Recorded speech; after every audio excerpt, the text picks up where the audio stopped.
গাজার স্বাধীনতাকামীদের জন্য একের পর এক দুঃসংবাদ নিয়ে আসছে ইহুদিবাদী ইসরায়েল। দীর্ঘ 10 মাস যাবৎ চলা যুদ্ধে সম্প্রতি ভয়াবহ সাফল্য অর্জন করতে শুরু করেছে নেতানিয়াহুর সেনারা। গেল বুধবার ইরানের মাটিতে হত্যা করা হয় হামাস প্রধান ইসমাইল হানিয়াকে। সেই রেশ কাটতে না কাটতেই এবার হত্যা করা হলো সংগঠনটির সামরিক শাখা আল কাসসাম ব্রিগেডের প্রধান মোহাম্মদ দেইফকে। আল জাজিরা, বিবিসি ও রয়টার্সের প্রতিবেদনে বলা হয়, গেল মাসেই এক বিমান হামলায় মোহাম্মদ দেইফকে হত্যা করা হয়। বৃহস্পতিবার ইসরায়েলি সামরিক বাহিনী এ তথ্য প্রকাশ করে। এক বিবৃতিতে আইডিএফ জানায়, 13 জুলাই খান ইউনুস অঞ্চলে পরিচালিত এক বিমান হামলায় মোহাম্মদ দেইফকে হত্যা করা হয়।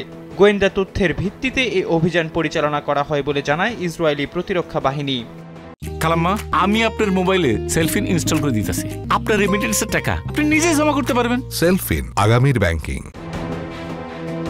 ইসরায়েলি বাহিনীর পক্ষ থেকে মোহাম্মদ দেইফের মৃত্যু ঘোষণা দেওয়া হলেও এ নিয়ে এখন পর্যন্ত কোনো বিবৃতি দেয়নি হামাস। বলা হয়ে থাকে, গেল বছরের 7 অক্টোবর আল কাসসাম ব্রিগেডের পরিচালিত অপারেশন আল আকসা ফ্লাডের অন্যতম পরিকল্পনাকারী ছিলেন মোহাম্মদ দেইফ। গাজা জুড়ে হামাসের সুড়ঙ্গ নেটওয়ার্ক স্থাপন ও বিধ্বংসী বোমা তৈরির কারিগর হিসেবে তাকে চিহ্নিত করে থাকে ইসরায়েল।